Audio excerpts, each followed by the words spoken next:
ഫുട്ബോളിൽ കേരളത്തിന്റെ ലോകകപ്പ് വിജയമായിരുന്നു അത്.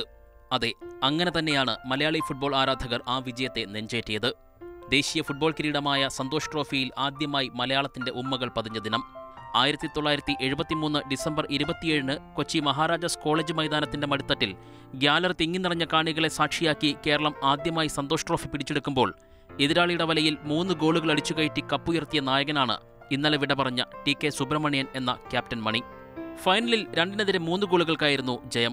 7 ഗോളുകൾ നേടി ടൂർണമെന്റിലെ ടോപ്പ് സ്കോറർ പദവിയും പങ്കിട്ടു. കണ്ണൂർ ജിംഖാനയിലൂടെ തുടങ്ങി ഫാക്ട് ഫുട്ബോളിലൂടെ വളർന്ന് കേരളത്തെയും പിന്നെ ഇന്ത്യയെയും നയിച്ചു ക്യാപ്റ്റൻ മണി. അക്കാലത്തെ ഒട്ടുമിക്ക ടൂർണമെന്റുകളിലും ഫാക്ട് ജയിച്ചു കയറിയപ്പോൾ അതിനെല്ലാം കരുത്തായി മികച്ച ഷോട്ടുകൾ ഉതിർക്കാനും പന്തിനെ കുരുത്തിടാനും ശേഷിയുള്ള ആ കാലുകളുണ്ടായിരുന്നു. ഓരോ സന്തോഷ് ട്രോഫി വരുമ്പോഴും കേരള ഫുട്ബോൾ മണിയെ ഓർത്തു, പിന്നെ മറന്നു. വാർദ്ധക്യത്തിൽ മണിയെ ദുഃഖിപ്പിച്ചത് ഒന്നുമാത്രം, ഏറെ കഷ്ടപ്പെട്ടപ്പോഴും അർഹമായ പരിഗണന എങ്ങുനിന്നും ലഭിച്ചില്ലല്ലോ എന്ന്. Sports desk, Mathrubhumi news.